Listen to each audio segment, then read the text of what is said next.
Anapaka lalandava ao am-ponareo any ry havana ny fahasoavan'i Jesoa Kristy tombontsika. Amen. Ny filazantsara ny fahazavan'i Kristy. Ny filazantsara ny fahazavan'i Kristy misongadina amin'ny finainantsika anio ao amin'ny epistily faharoa ho an'ny Korintianina toko faha-efatra ny andininy voalohany hatramin'ny fahaenina ihany. Vakintsika amin'ny anaran'ny Tompo manao hoe: ary amin'izany, satria manana izany fanompona izany izahay, araka ny nahazahoanay famindram-po dia tsy ketraka, fa efa nilavonay ny zavatra takona mahamenatra, ka tsy mandeha amin'ny fihendrena na manatsatso ny tenin'Andriamanitra izahay, fa amin'ny fanehoanay ny marina no hideranay tena amin'ny fieritreretan'ny olona rehetra eo masona Andriamanitra. Fa raha miafina ny filazantsaranay dia miafina amin'izay ho very izany, izay nohajambain'ny Andriamanitra izao tontolo izao, dia ny sainy tsy mino mba tsy hiposahan'ny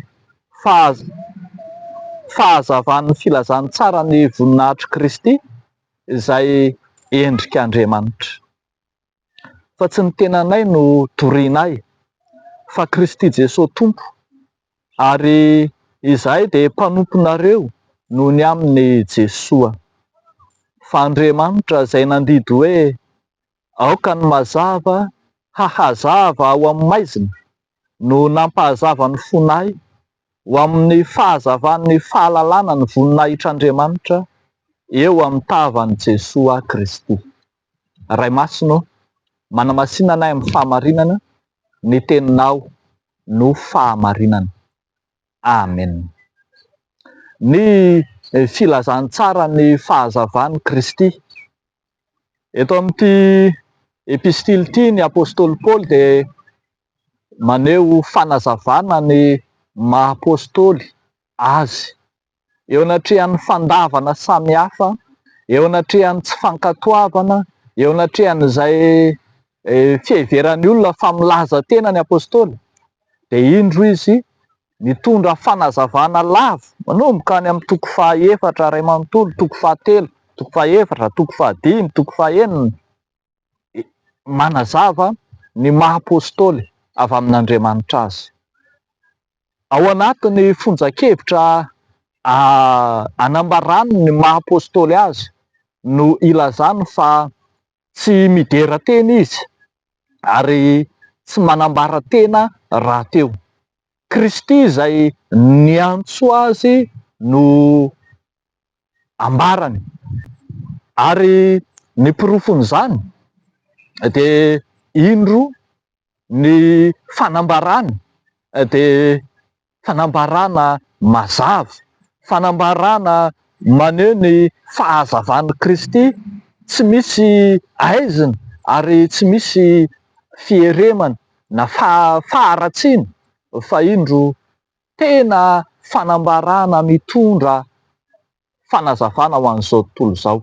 Izay no ambarany fa raha ho an'izao tontolo izao no nilazany dia mety fanamazinana, fanatsatsoana, mety fanaratsiana ny filazantsara no ataony, saingy tsy izany kosa no ataony fa fanazavana ny fahazavan'ny filazantsara ny Kristy.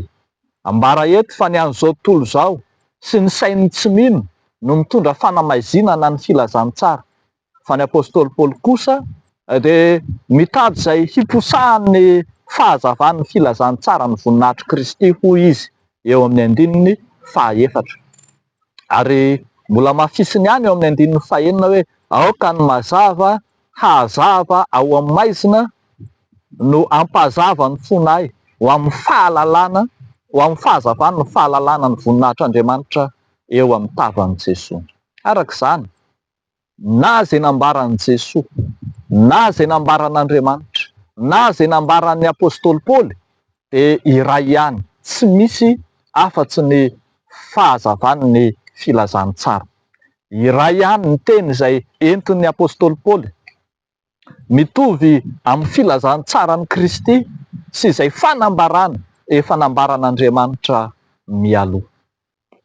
Nisy fotoana na ireo izay mpanaradian'i Jesoa, eny ataontsika hoe ireo mpianatry Jesoa mihitsy aza, misy amin'izy ireo tonga fanilo sy fahazavana ny filazantsara, tahaka ny apôstôly Paoly izay nanaraka amin'ny Tompo tamin'ny fotoana rehetra ary samy teny mihitsy hoe anaraka anao a Tompo, n'aiza n'aiza alehanao. Fa misy fotoana koa misy apôstôly izay tonga nanamaloka ny filazantsara, izy indray no tonga vato misakana tahaka ny Jodasy, apôstôly Jodasy, izay tonga namadika ny filazantsara mihitsy, eny tonga fahavalon'ny filazantsara ka de sana hamadika vola ny filazantsara azy. Amin'izao andro ankehitriny izao, mety ho amin'ny endriny fitiavam-bola, mety ho amin'ny fitiavan-tena, mety ho amin'ny fitiavam-boninahitra, fitiavana seza, tonga izao ny fotoanan'ny fifidianana, mety fitiavana andraikitra de tonga fahavalo ny filazantsara ianao, tonga manamaloka ny filazantsara ianao, mitady ny fomba rehetra hahalany ianao, manao atsirambina ny fanompona ka tonga manamaloka ny filazantsara. Aoka tsy ho amintsika mpanompon'Andriamanitra no anao sakana amin'ny fitoriana ny filazantsara, fa aoka isika hanao izay mety hampandroso mandrakariva ny filazantsara ny Kristy. Riavako malala ao amin'ny Tompo, mpanompon'Andriamanitra tokoa ary ve isika? Mpanompon'Andriamanitra manatsatsy sa manamaizina sa manao sakana tsy hiposahany fahazavana ny filazantsara ny Kristy, sa kosa mitovy amin'ny apôstôly Paoly, mpanompon'Andriamanitra mikatsaka mandrakariva izay hahasoa, mikatsaka mandrakariva izay hahatsara, mikatsaka mandrakariva ny fiadanana ny filazantsara ny Kristy.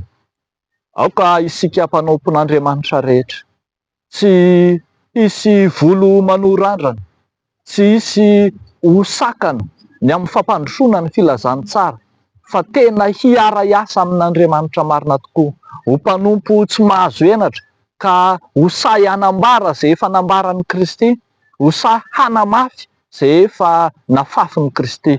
Izany no maha mpanompon'Andriamanitra marina atsika.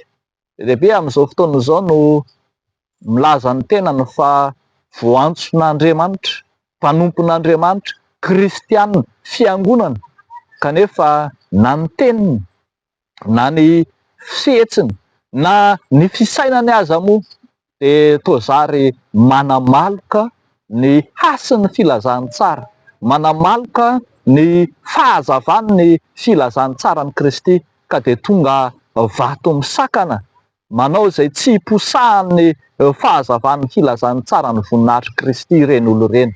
Fa ianao kosa androany antsoina ho mpiara-miasa amin'Andriamanitra ka hitondra fanazavana ny filazantsara ho reni-tany, ho renin-danitra. Eo n'Andriamanitra irery ihany ny voninahitra. Amen. Hivavaka isika ry havana.